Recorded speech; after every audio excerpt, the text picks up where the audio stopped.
Hello everyone, welcome to today's video. Today we're going to be doing an unofficial deep dive into the brand world of Aesop. You've probably seen their bottles in design-conscious restaurants, you've likely heard of their hand soaps, and you've probably seen a few of their very beautiful stores. For those who don't know, my name is Daniel. I've worked for well over a decade in brand and creative for the beauty, luxury, and fashion industry. Over the next hour or so, we're going to dissect the big brand magic behind Aesop and how it has been able to generate critical and commercial success that has led it to be owned by the largest beauty conglomerate in the world. So, if you have an interest in all things brand and creative, if you admire and you want to demystify the Aesop brand, if you're looking for inspiration and insights for your own business, this place is for you. So in today's agenda, we're going to be looking at the brand's history. We're going to look at product. We're going to look at the rich creative world that they have built. We're going to look at their considered approach to retail and store experience. We're going to dissect some of their notable campaigns and activations. And we're going to end things by looking at their sustainability and social impact causes. And just a small note on intentions, this video is really my own humble homage to Aesop. It's what I'm calling an unofficial brand deep dive appreciation video. So it's not official, it's not sponsored by the brand.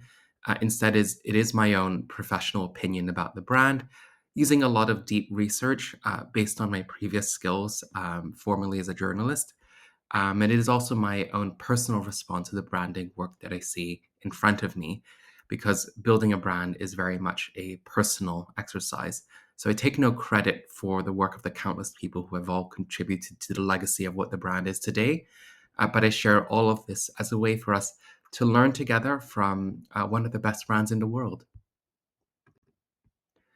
The other thing I want to mention is please buy this book. If you ever want an unofficial, not an unofficial, an official Bible of what the brand is about, this coffee table book by Rizzoli is absolutely magnificent.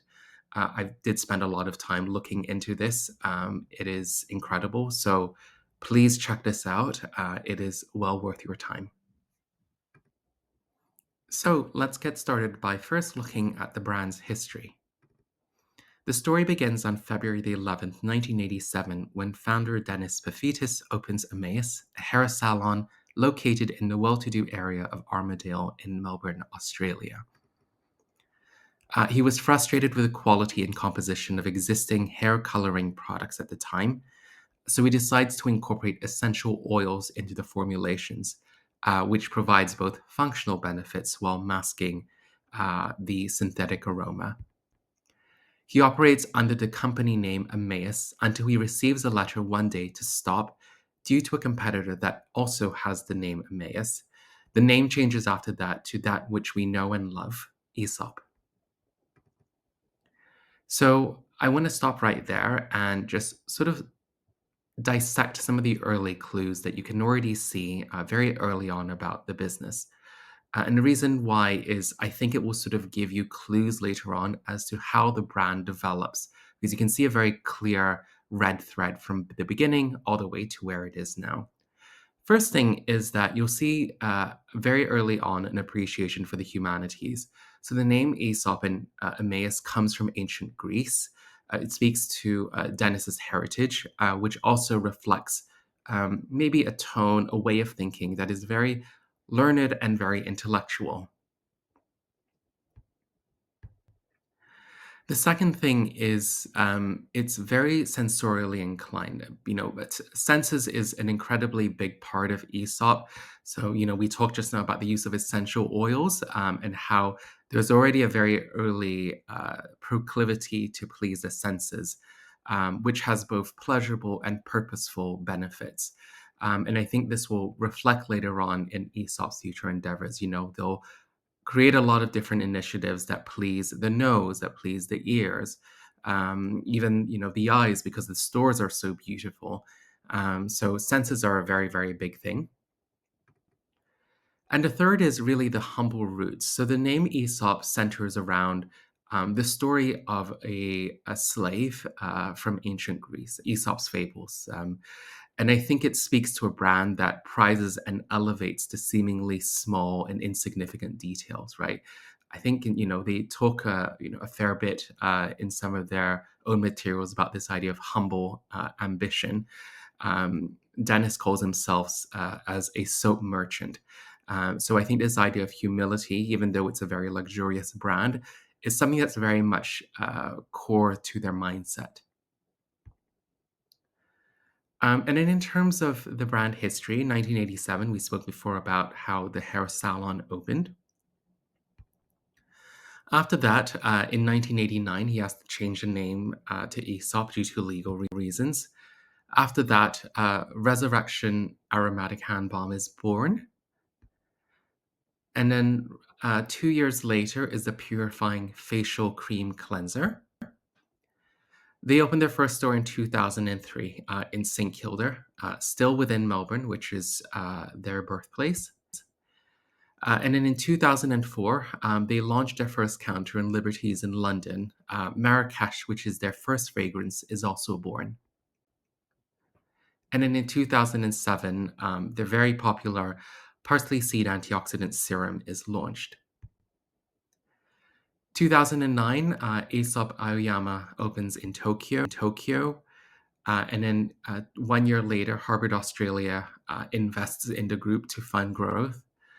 2 years later, Natura & Co., which is a Brazilian company, acquires a majority stake for 71.6 million. There's a really fascinating line in the coffee table book that both, I think it was from Dennis and then also someone from Natura, that they both consulted with astrologists to make sure that this match was right for each other. And it was. That's sort of what the astrologist said. That was a line in the book, and I thought it was just so interesting that I just felt I had to include it in here. In 2016, they complete their full acquisition of Aesop. 2018, they debut into homeware with a brass oil burner. And then in 2020, they introduced their first candle product line, and they're also awarded B Corp status. Lastly, L'Oreal acquires them in 2023 for one of the largest beauty acquisitions in the entire world. We'll now look at product. So we're going to look at taxonomy. We're going to look at some of their beloved formulations. We're going to look at language and just some general observations of what I've noticed. So across the next two slides, you will start to see a list of all of the different products from Aesop. So this slide here has body care and skincare, and then on the next slide, you'll see things like travel kits, amenities, etc. I believe this list is 100%, but please don't come for me. I spent hours just looking through and triple checking and everything, but obviously I do not have the official list. But you'll see here, a list of products in different formats. So hand washes and hand balms, body balms and oils, bar soap, cleansers, oral care and deodorants, and then an even larger category list across skincare from hydrators and moisturizers, toners, cleansers and exfoliants, eye, lip care, treats and masks, as well as some shaving elements as well. And then across this slide, the product taxonomy continues across hair care, home, fragrances, and then, as I mentioned before, travel kits and amenities. So, two things that I'm really surprised by that I just sort of want to note down is that as an outsider, I was quite surprised once I did this list to see not as much product innovation in body care. I think you'll sort of remember in the previous slide, I'll go back to it. You'll see, a much bigger list across skincare, and this category feels incredibly full. I don't know if this is because skincare was really booming at one stage a few years ago, and they were really trying to lean into that for growth. But I think just really from what I see with a brand which is so focused on scent and ritual, I would have assumed that body care was where they would be really leaning into as their main strength, just given the foundations of the brand. The second thing that I want to note is just around personal and home fragrances. Things like textile sprays, solid perfumes. I don't really see a lot of that. I'm wondering if that will be a bit of a play for the brand across the next few months and years. But I've seen a few other brands do this. It feels really natural for the brand to extend into that area, but just something that I've was thinking about. Now, in terms of some favorites for the brand, I've noted six of them. So the first is the parsley seed antioxidant serum, so one of their earliest formulations. We have the geranium leaf body cleanser. We have their post poo drops, obviously, because they are amazing. We have the resurrection aromatic hand balm. We have their toothpaste, as well as their resurrection aromatic hand wash.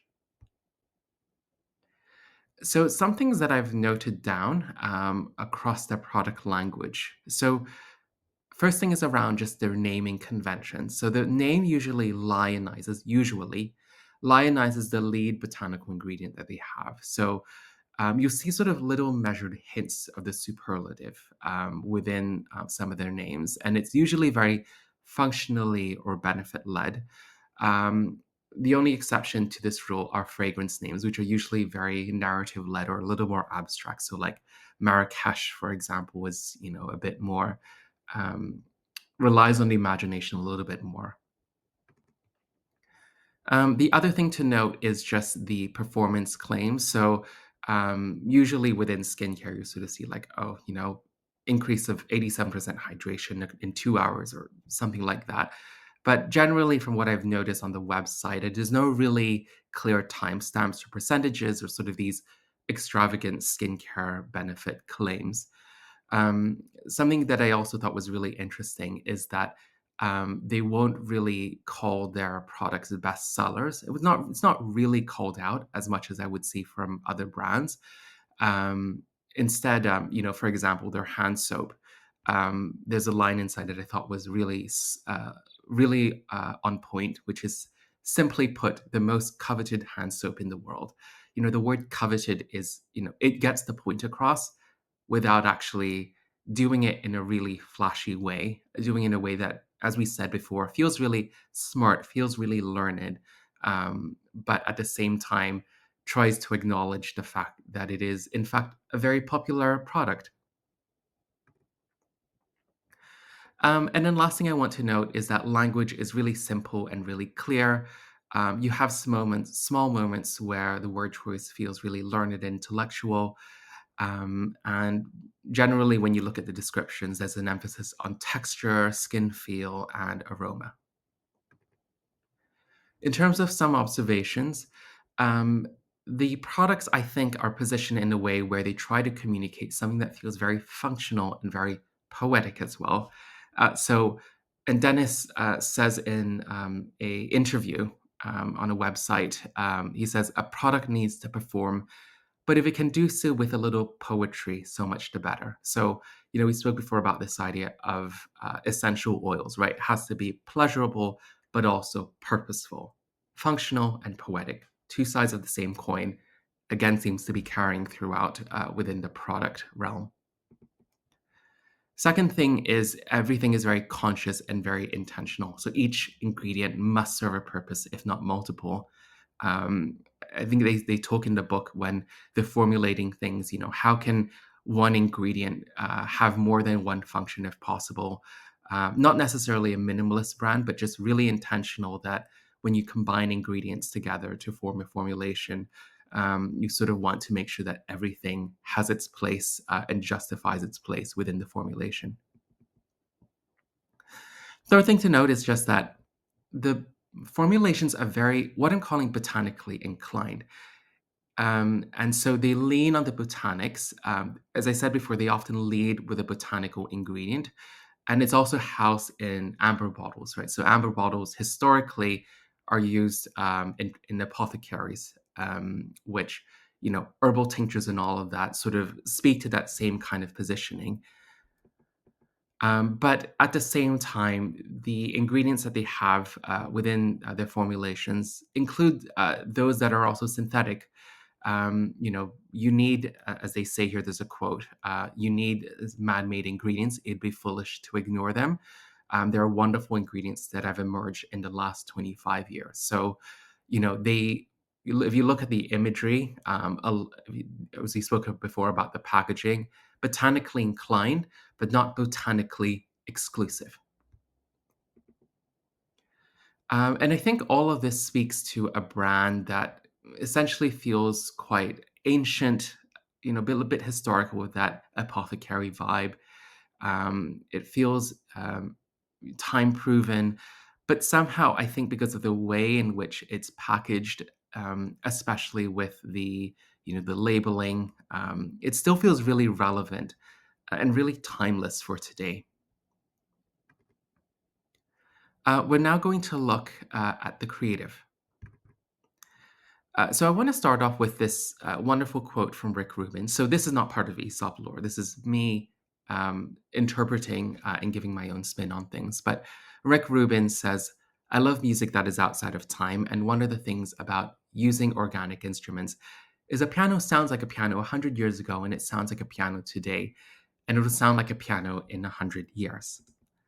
If you use the latest sounds, the newest sounds, the sounds of today, then tomorrow they'll sound like the sounds of yesterday." So it's a very delicate line to work with the newest of sounds because it can end up feeling really dated. And the reason why I'm mentioning this quote is it speaks to this idea that if you look at the brand, they borrow a lot of things from the past.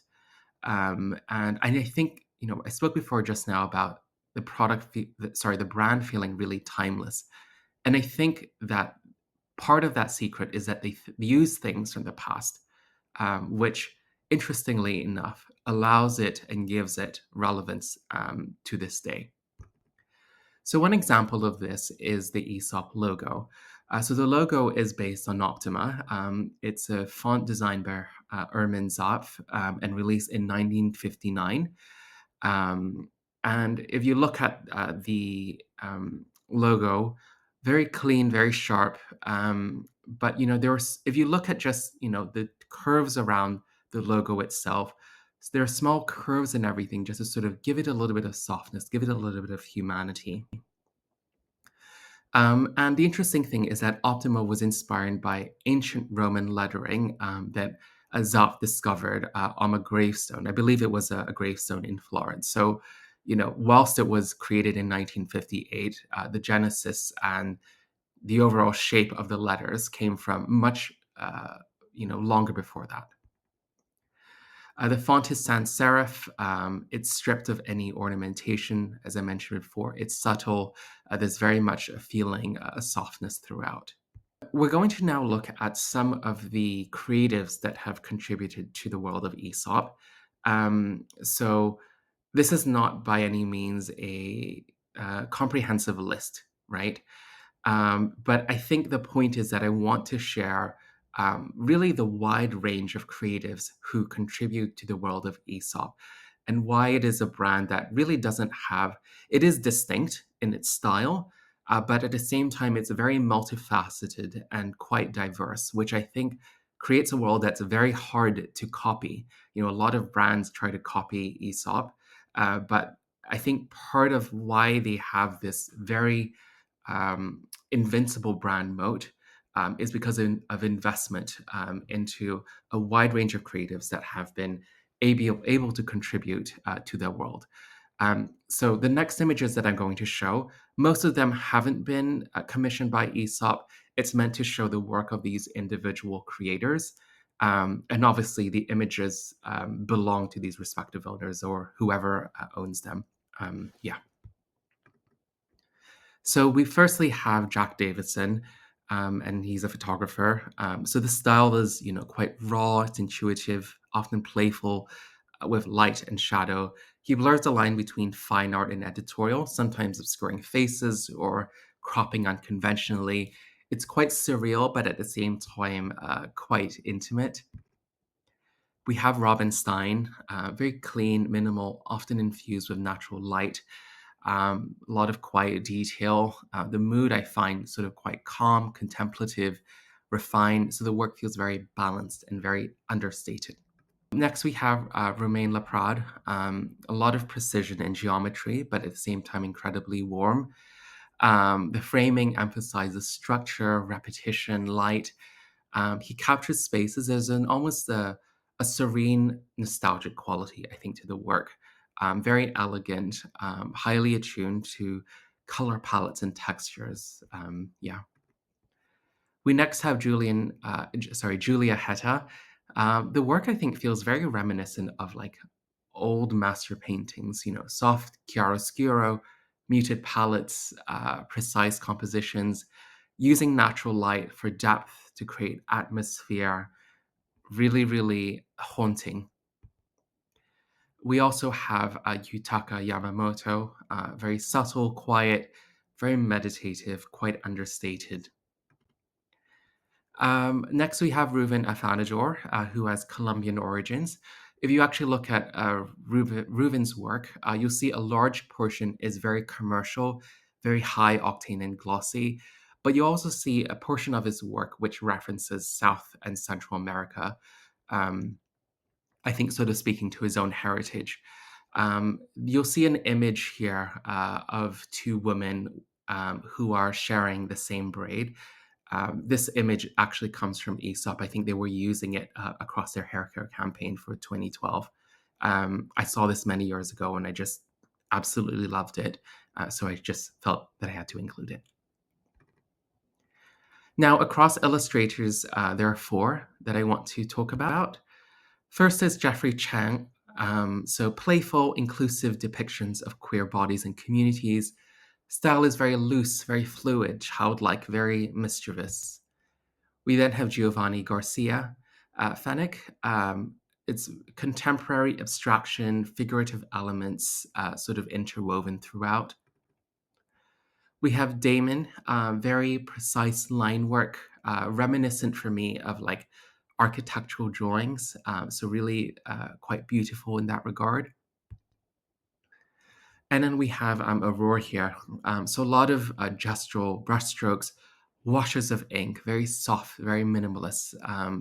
This kind of very subtle sensibility. Now, in this next section, we're going to be looking at some artists. So four that I want to highlight. First is Jaffa Lam, who's a Hong Kong artist. She created this installation in blue that you can see here. So the story behind this is that Jaffa was observing a cleaner tending to the store window one early morning. So it inspired, I think, her to create this installation here, which is meant to be a representation of the city's labor force. Many who are sort of unsung heroes who don't garner enough attention. So it was developed in collaboration with the Hong Kong Women Workers Association. So she collected a lot of umbrella fabrics in different shades. That's why you see that the work here is piecemeal and contains different triangular shapes, arranging them and piecing them together before sending them off to stitch. Next, we have Kim Min Wook. So he created these wood pieces in 2024, created them for Chuseok. And really, his work is centered around this idea of like trees being the main character. And he says that trees are the largest creatures on earth and they live the longest. They benefit humanity and nature. And when they die, they become wood and have a new life. So woodworking is the work of bringing wood to life. Next, we have Jessie French, who's based in Melbourne. She's known for her experimental design and art-based practice using algae-based materials, biomaterials, as alternatives to plastic. So she has worked with Aesop across Australia and New Zealand, creating film decals across 28 of their stores. So from what I read, basically decals are traditionally very toxic, and she manages to create them in a way that doesn't require additional adhesive. So very much speaking to a very eco-conscious way of practice, which works quite nicely with Aesop's own sustainability initiatives. Last thing that I want to mention is Jo Jung Sung. So Aesop worked with the Johyun Gallery to host an exhibition by him. So he created a series of blue paintings that were installed in the store, and you'll sort of see they kind of look like mountains here. And really, they're an abstract depiction of the region's islands in what appears to be like a distinct Eve Klein blue. Now, no talk about Aesop as a brand would be complete without talking about the packaging. So, this slide here is really to give a visual summary of what the packaging looks like across hand pumps, their sprays, their tubes, their jars, etc. Really, I think to give you a very good visual grounding and really just an appreciation of how, across different formats and colors and sizes, how the brand has really been able to keep the packaging really consistent and very clear. Now, no brand deep dive into Aesop would ever be complete without talking about the amber glass bottle. It's such a big part of the brand and how people recognize it. And it's really resonated with a lot of people. It's usually the first thing I would say that people think about when you mention the brand. And it's really resonated and been so effective, I think, for two reasons. The first is that each element of the bottle really has a strong tie in to the brand and what it stands for. We talked before about the amber bottle speaking to the botanical positioning, that amber glass and, the apothecary history that we talked about before. But the bottle itself is also incredibly functional, right? It's beautiful in a really humble way. Brown is, you could argue is quite a humble color. We spoke before about this idea of like the brand having humble ambition, but also around functionality as well. Glass is inert.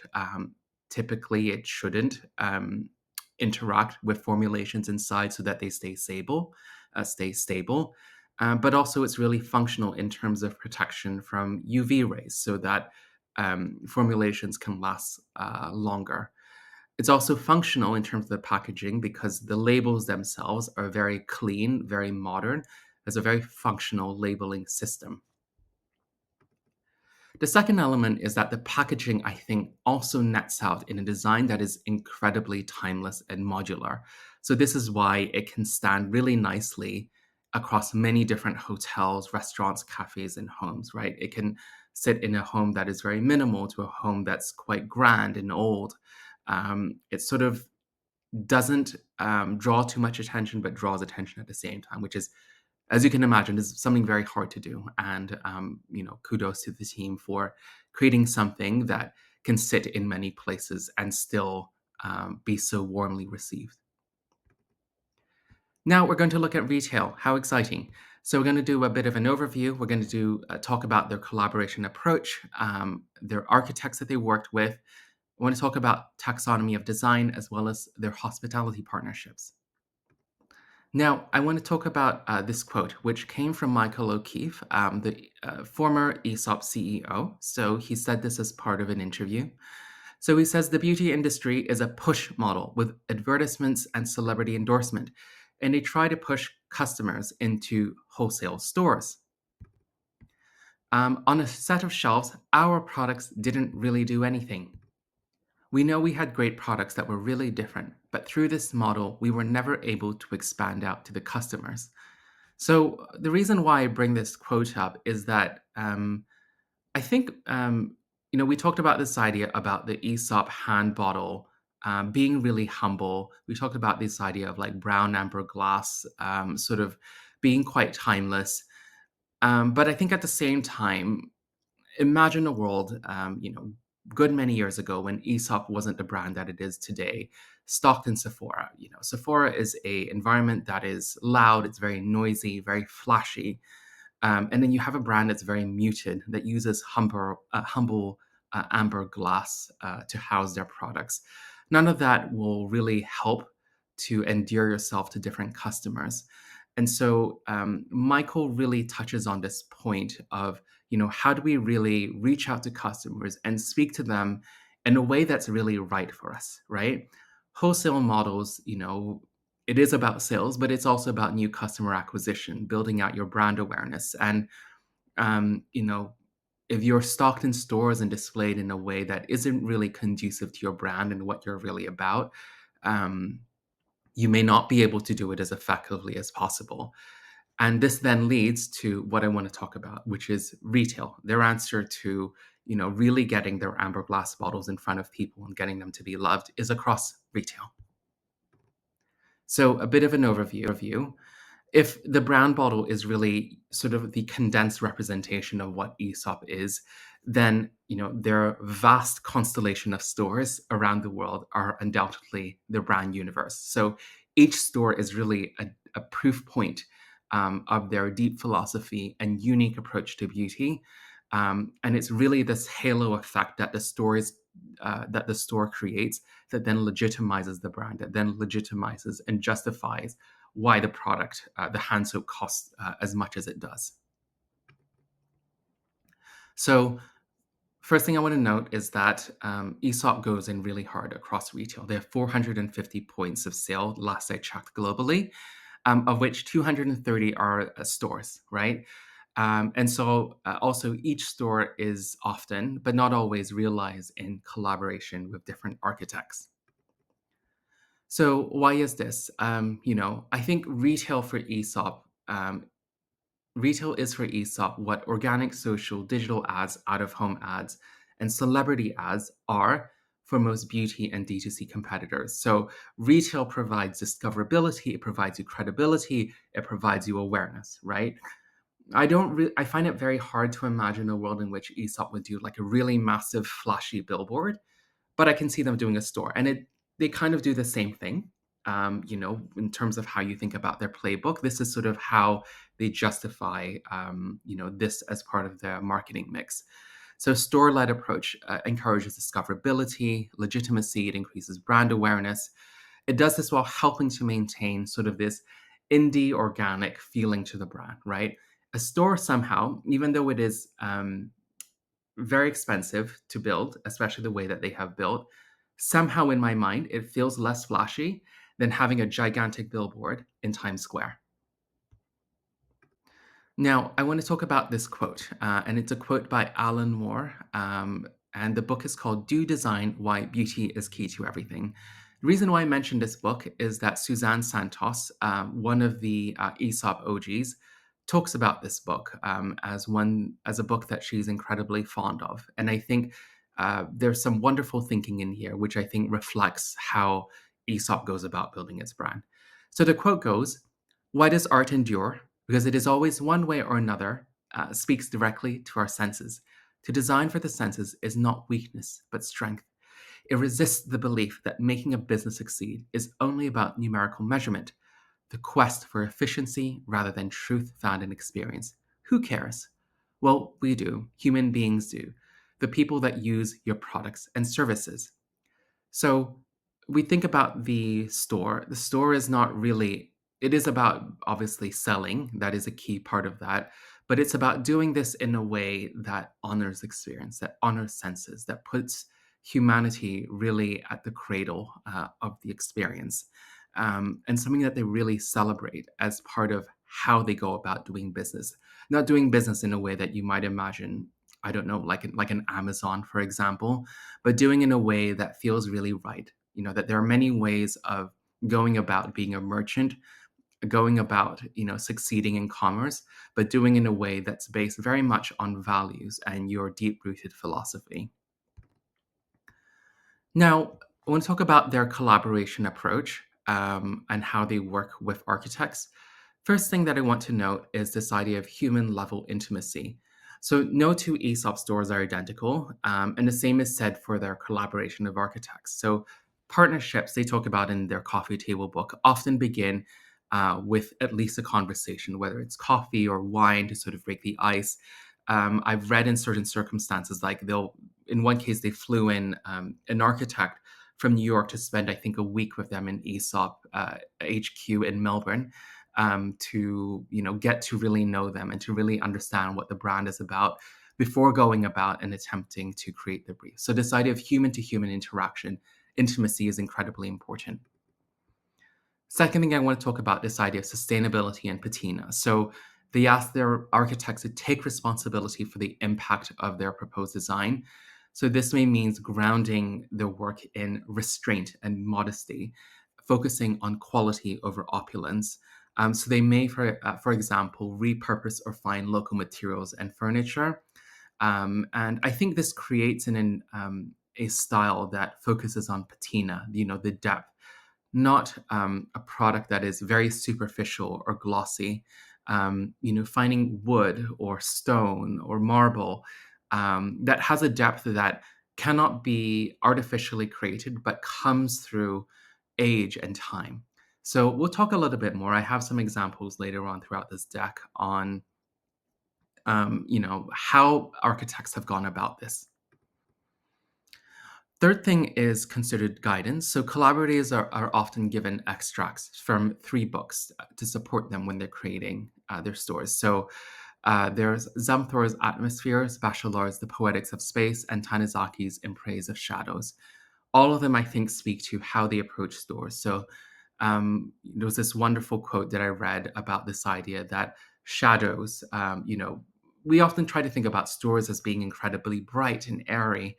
But Tanizaki talks about this idea of how do you create depth and intimacy when things aren't super, super well lit, right? When things are sort of a little bit gray, it sort of creates an environment that's very calm and very soothing.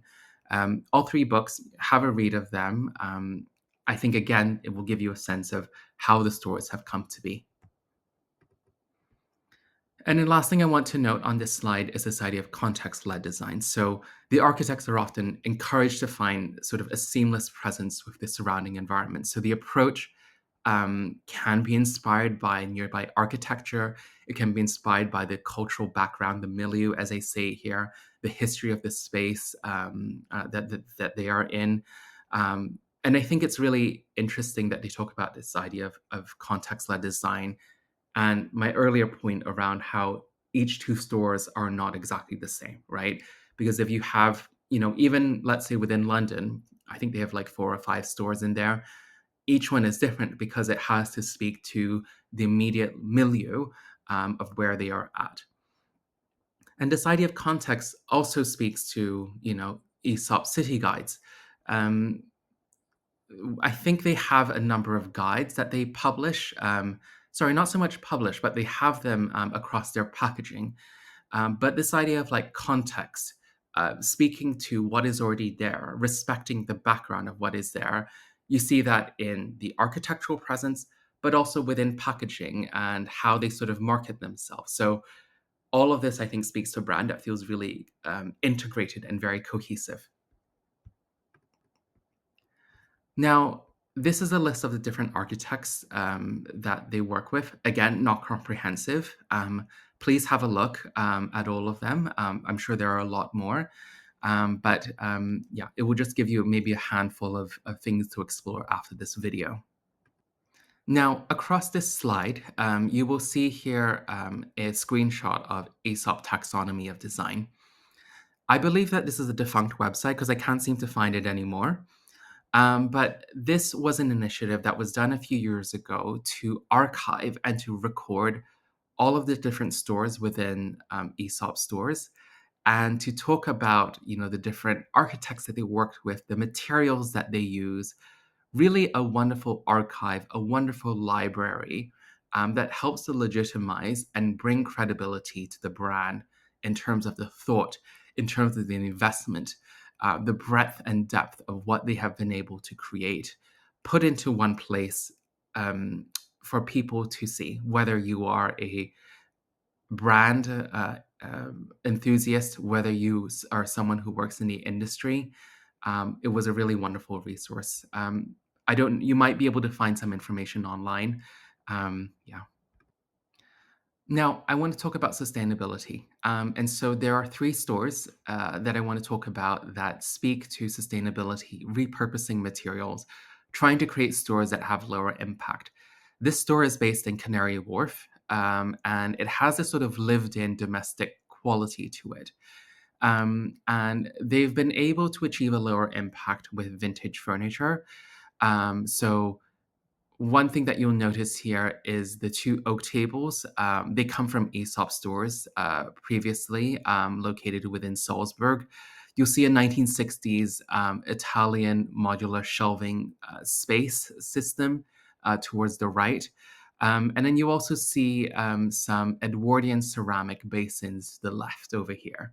And so you'll see that there's a mix of different pieces from different eras sort of brought together, done in a way that feels really unique, very irreverent in terms of its different references. But again, how we spoke about before, doing it in a way that feels really sustainable. Now, within Tokyo, we have a street level store that celebrates the historical and architectural vernacular of the area.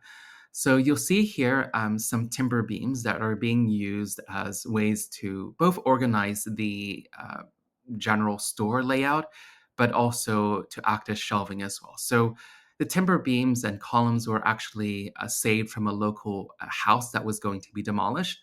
And it was brought here and then sort of playfully reconstructed back together. And then last thing I want to mention is Diagonal, which is their store in Barcelona. So it's constructed in collaboration with Missoura, and the store design references this stone here. I don't know how to pronounce it, so please don't come for me. It's a historical material, but I think it also references Barcelona's architecture. The stones come from an abandoned quarry from the Barbany stone mason family, and the stones date back from the 6th century BC to the 20th century. So it brings new life to what would have otherwise been forgotten or left to deteriorate. But I think it speaks before to what I mentioned about this idea of patina, that you have materials here that show age, that show depth, that you would otherwise not be able to have been able to achieve artificially. And it then gives the store, as I mentioned, this idea of depth and feeling in a way that you really cannot capture with brand new materials. Other things that I want to mention, the first is that the sink is really the sensorial center of the place. You'll see sinks in, I think, basically all of the stores. And they're really something that they champion across their retail experience. It elevates, this, being able to try their hand wash, for example. If you talk about your hands getting wet in a sink, it speaks to this idea of senses. The sink, I think, also, interestingly enough, refers back to the very beginning of the brand because sinks are used in hair salons. So all of these wonderful things that we know about the brand have sort of come full circle. Second thing that I want to note is this idea of familiarized intimacy. So scents are often tied very much to memory.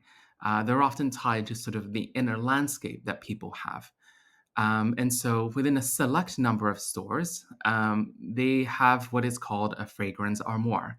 So you're able to, there's a specific area where you can experience the fragrances. It's a dedicated area that's a little bit secluded. So I went to one in central London a few weeks back, and they sort of had this wardrobe. And you're able to put like an item of clothing, hang it on a hanger. So it could be a scarf, it could be maybe a jacket, for example. They would then spray your item of clothing with this specific scent, leave it in there for a short period of time, and then you can then take it out. And it speaks to this idea of really creating a space that feels human, that feels very tied and very close to you, and done in a way that feels really soft as well. Last thing that I want to mention is this idea of being softly crafted and deeply felt. So, if you look at the visual merchandising and how things are presented in stores, specifically on shelves, everything is very, very intentional. If we think about, I'm going to give the example of the opposite, which is something like Sephora, very loud, very glossy, lots of bright lights, lots of different colors. Aesop, I think, really tries to do the opposite of that. And so even things like promotional signage or price lists are minimized as much as possible. They try to really limit the amount of clutter that people will see. Price lists, for example, are sort of kept on a separate list in a different part rather than sort of being dispersed evenly throughout. So doing this in a way that sort of I think it sort of pleases the OCD in me. And then I imagine for a lot of other people as well, this idea of like things being really clean and very neat.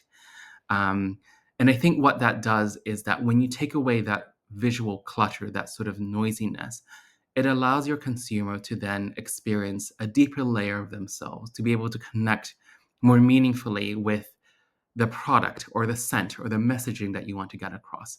By keeping things more low octane, you're able to build greater intimacy with your customer. Now, last thing that I want to mention with retail is that we talked before about this idea of Aesop having this vast constellation of stores. But really, outside of that, they also have an extension within their retail network. So they have a network of partners like restaurants, airlines, and hotels who stock their products in their stores. So the strategy is, in some ways, you could say it's kind of like their free hand creams that they'll sort of install outside. It's a way to drive people to try the product, for them to fall in love with it. But at the same time, it also credentializes themselves with the right hospitality partners. That if you try their product within a well-designed and well-appointed hotel, it also helps position the brand in the right way. Now, I want to talk about activations. So there are eight that I think are worth mentioning. Obviously, there are a lot more, but these are the eight that I've chosen. The first is, I think, one of their earliest. I can't even really call it a campaign, but I thought it's such a beautiful story, worth talking about. So the year is 1996, and a new employee at Aesop is given the task of creating a window display.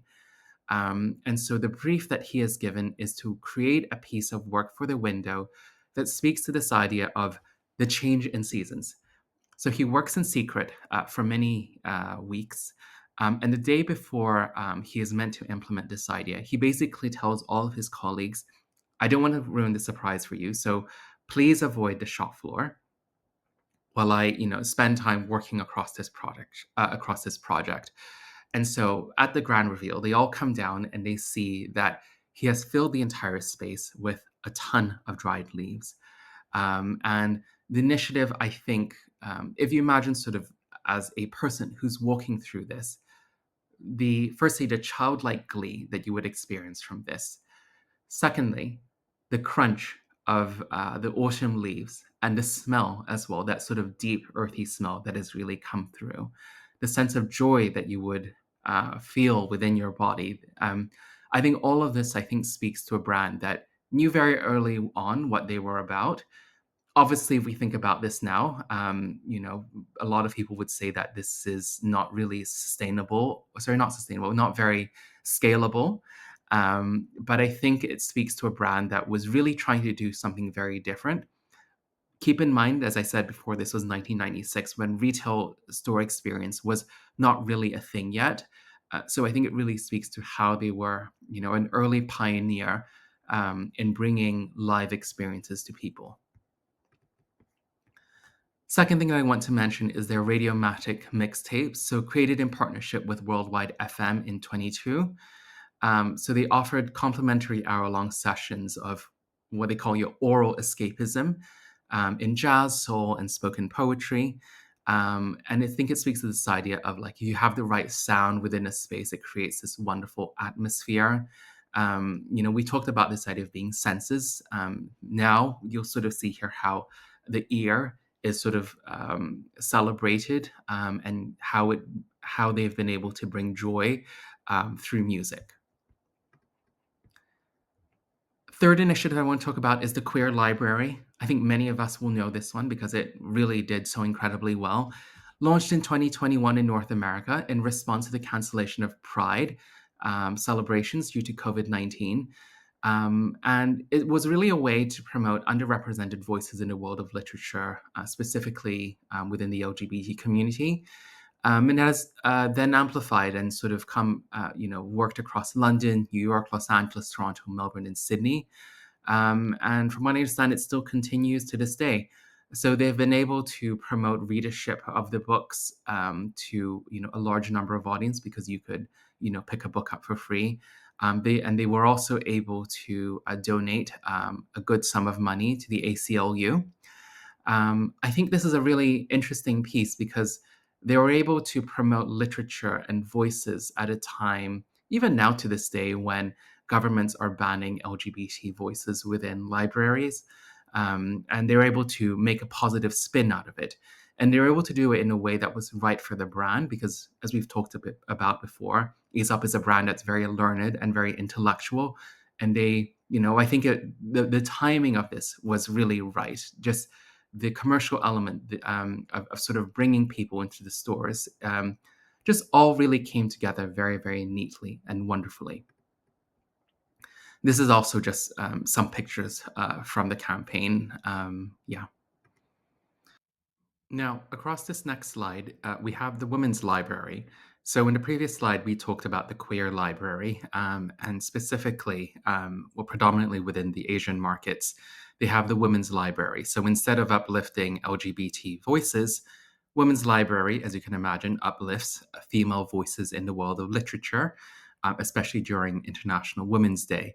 So, it's appeared in cities like Shanghai, Guangzhou, Singapore, and Kuala Lumpur, and they've gifted 19,000 books from this in 2003 to 3,000 new visitors. I think what's really interesting about this initiative is that it's really a way for them to stay true to their values, to use an existing mechanism from a campaign that has been realized across Western markets, and to do it in a way that's just really smart and really efficient in areas where maybe, for example, women's rights are sort of an area that the marketing team there really want to emphasize. Perhaps they may have other regions where, let's say, being more LGBT friendly may be really difficult or even more of a risk than certain markets. And this is a really smart way to sort of not so much circumvent, but to show who you are and what you stand for in a way that may be more palatable for the local traditions. Next piece that I want to talk about is Future Fables. So, this is a series of podcasts, short contemporary allegories. We talked at the very beginning about how Aesop was named after an ancient Greek slave who himself was a storyteller, written, we talked about Aesop's fables. And they tried to do this here to create their own set of, let's say, stories with different morals. You'll see here, different kinds of painterly watercolor style artwork. Each episode is around 10 minutes long. And similar to what you might see with different fairy tales, there is usually some kind of a lesson that they try to cover around community, empathy, envy, and the relationship between humans and nature. This was an interesting piece. I think it came out, I think it was sometime during COVID, to be honest.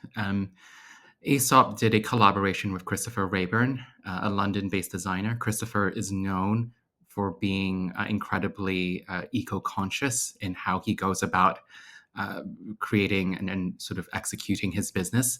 So together they created the Adventure Roll Up, which is a compact pouch. You can see it here in the image to the left, where it's basically a pouch, a rectangular kind of accessory with a strap, and inside that pouch you can slot in, I think it's a trio of accessories inside, and obviously tie and secure it so things don't fall out. And part of that initiative was that you could download the pattern for the roll up for free and make it for yourself. So even if you didn't purchase this, you would have access of some kind. I think what's interesting is that Aesop isn't really a fashion brand. I think it's loved by a lot of people in fashion, but not necessarily in fashion. I think they've managed to sort of weave in sort of Christopher, who's obviously a fashion designer, in a way that doesn't feel so centered in that specific industry. But really, I think united by shared values of sustainability. Next piece is obviously the coffee table book. I've talked about this earlier. So, published by Rizzoli, New York, 336 pages, linen bound hardback. It's a celebration of the brand. It will do a far better job of explaining Aesop more than I ever will. I spent a lot of time reading this, amongst other things, to come up with this video today. Dennis had a very, very heavy hand in this book. So I really would suggest having a look at this. And obviously, as you can see, it's incredibly stunning. This is another slide with just some pages of some photography. But you see inside different essays from, their early days to how they work with partners to their stores, how they came up with different kinds of campaigns. It's a Bible. It's a manual. It's an aspirational book that you would be proud to put in your home. Yeah. Next slide here is about what I call pleasure and purpose. So specifically, when you look at most beauty brands, they tend to obsess and spend a lot of time talking about the eyes and the lips. Um, and it's probably of no surprise why. These are parts of the body that are often connected with pleasure, with sexuality, with sensuality as well. And this 2012 campaign decided instead to lionize the nose, which is the organ that appreciates the beauty of scent, right? We talked at the very beginning about how Dennis mixed together different essential oils for pleasure and purpose. So it should come as no surprise that the nose was really the focal point of this. Um, with this campaign, Aesop took plaster nose models of 1,200 people. This was installed at Myers, which is a department store in Melbourne.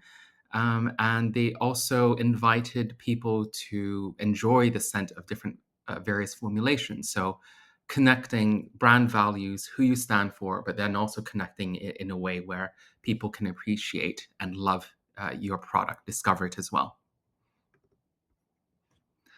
Now, last section that I want to talk about is ethics. So we'll look at, a little bit about credentials, the Aesop Foundation, packaging, and some of their initiatives.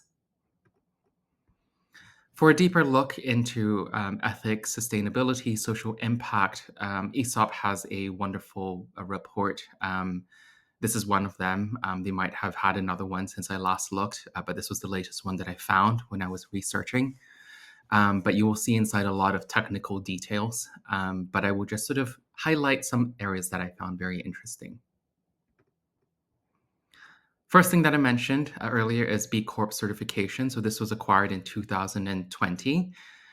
B Corp, for those who may not know, is basically like a stamp of approval that your company is ethical. Ethics is obviously quite a subjective point of view. So B Corp has sort of like a metric system that runs from everything such as pay, environmental impact, social impact, a bunch of different metrics in store. And it's something that you have to commit to quite regularly. So it's not a one-time thing. It's something that is assessed again and again. Second piece is that it's vegan. The brand is vegan, so no animal or animal-derived ingredients, including beeswax, honey, or lanolin. And then third thing is cruelty-free. So the brand is certified cruelty-free under Leaping Bunny. So Leaping Bunny is an organization that independently audits all claims. It's not just something that they have said. They haven't just said we're cruelty-free. It's something where a third-party organization, one that is very well known, has given that stamp of approval for that specific metric.